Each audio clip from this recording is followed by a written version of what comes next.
শিশুদের আর্তনাদ রাষ্ট্র নীরব কেন? গত 24 ঘন্টারও কম সময়ে সারা দেশে 3 জন শিশুকে ধর্ষণ, তার ভিতরে একজনকে হত্যা নির্মমভাবে। নাম তার রামিসা। স্বরাষ্ট্রমন্ত্রী কোথায়? না উনি এখনো সংবিধান নিয়ে পড়ে আছে।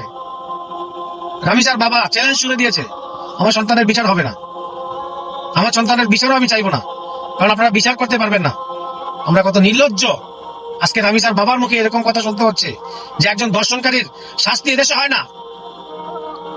আরামে এসে দর্শনকারী নিমেষে পার পেয়ে যায় এবং রাষ্ট্রের জনগণের পয়সা দিনের পর দিন জেলে বসে খায়।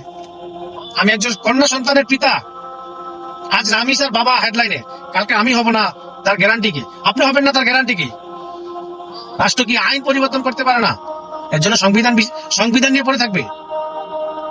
দর্শন মামলা এবং দর্শনকারীকে ইসলামের আইনের অনুযায়ী বিচার করা হোক, তাহলেই দর্শন বন্ধ হবে। আমাদের পার্শ্ববর্তী দেশ আফগানিস্তান দর্শনকারীকে প্রকাশ্যে স্টেডিয়ামে হত্যা করেছে এবং বিচার করেছে। গত 5 বছরে, গত 5 মাসে এখনো দর্শন হয় নাই। তাহলে ইসলামের আইনের অনুযায়ী যদি আপনি দর্শনকারীকে বিচার করেন, ইনশাআল্লাহ বাংলার মাটিতে দর্শন করার মতো কেউ সাহস পাবে না।